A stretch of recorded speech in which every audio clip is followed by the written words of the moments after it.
Hi నమస్తే, welcome to Sakshi sports. నేను కార్తీక్ అర్వ. ఈ వీడియో చివరి వరకు చూడండి. నేను మిమ్మల్ని 3 ప్రశ్నలు అడుగుతా, వాటికి మీరే సమాధానం చెప్పాలి. మరి ఈ తండ్రులేంటి భయ్యా ఇట్లా మాట్లాడుతూ ఉంటారు? ఒకరేమో ధోని వల్లే తన కొడుకు కెరియర్ నాశనం అయిపోయిందంటారు, మరొకరేమో ద్రావిడ్ కోహ్లీ తన కుమారుడికి టీంలో ఛాన్స్ రాకుండా చేశారంటారు, ఇంకొకరేమో తన కొడుకు రిటైర్మెంట్ వెనుక కుట్ర దాగుందంటున్నారు. చెబుతున్నది ఏ ప్లేయర్ల తండ్రుల గురించో అర్థమవుతుందిగా. అప్పుడెప్పుడో యువరాజ్ సింగ్ తండ్రి యోగరాజ్ ధోనిపై నిప్పులు చెరిగాడు. ఇప్పటికీ టైం వచ్చినప్పుడల్లా మండిపడుతూనే ఉంటాడు. ధోని వల్లే యువి కెరియర్ ఎండ్ అయిపోయిందన్నది అతని వాదన. ఇటీవలే కేరళ ప్లేయర్ సంజు శాంసంగ్ కూడా ఇదే తరహాలో కామెంట్స్ చేశాడు. ద్రావిడ్, కోహ్లీ, రోహిత్ శర్మ కారణంగా తన కొడుకు టీంలో చోటు దక్కలేదని వాపోయారు.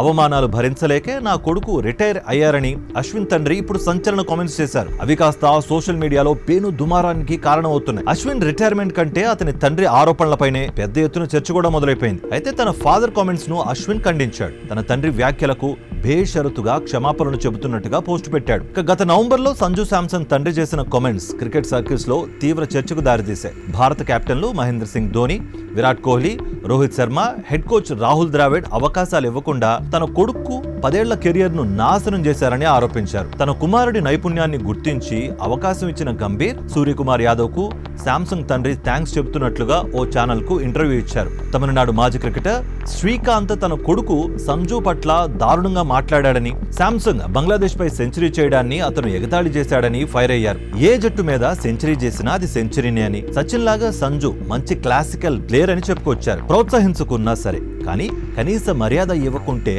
ఎలా అని తీవ్ర వ్యాఖ్యలు కూడా చేశారు. ఇందులో నిజానిజాలు ఎవరికీ తెలియకున్నా కూడా సంజు తండ్రిపై మాత్రం కొందరు క్రికెటర్లు తీవ్ర అభ్యంతరం వ్యక్తం చేస్తున్నారు. సంజు తండ్రి భారత్ క్రికెట్ దిగ్గజాలపై ఇష్టారీతిన కామెంట్లు చేయడం తగదని, ఆయన క్షమాపణ చెబితే బాగుంటుందని ఆస్ట్రేలియా మాజీ ప్లేయర్ బ్రాడ్ హాగ్ ఫైర్ అయ్యారు కూడా. యువరాజ్ తండ్రికి ధోనిపై నెగిటివ్ కామెంట్స్ చేయడం అలవాటు. యువరాజ్ సింగ్ కు అనుకున్నంత పేరు రాకపోవడానికి ధోనినే కారణమని ఆయన అనేక సందర్భాల్లో ఆరోపించారు. ధోని అద్దంలో ముఖం చూసుకో, నిన్ను ఎప్పటికీ క్షమించను అని యువరాజ్ ఓ సందర్భంలో చేసిన కామెంట్స్ తీవ్ర దుమారాన్ని రేపాయి. ధోని తన కొడుకు జీవితాన్ని నాశనం చేశాడని, లేకపోతే మరో 4-5 ఏళ్ల పాటు భారత జట్టుకు ఆడే సత్తా యువరాజ్ సింగ్ ఉందని యోగరాజ్ అభిప్రాయపడ్డాడు. అయితే యోగరాజ్ కామెంట్స్ ను సపోర్ట్ చేసేవారు ఎక్కువగానే ఉంటారు. ధోని కారణంగానే యువితో పాటు సెహ్వాగ్, గంభీర్ కెరియర్లు కూడా ఎండ్ అయ్యాయని కొందరు వాదిస్తూ ఉంటారు. అయితే ఇటు ప్లేయర్లు మాత్రం అలాంటి ఆరోపణలు చేయరు. యువరాజ్ సింగ్ చాలాసార్లు తన తండ్రి మాటలను తప్పుపట్టారు. అశ్విన్ కూడా ఇప్పుడు ఇలానే చేశారు.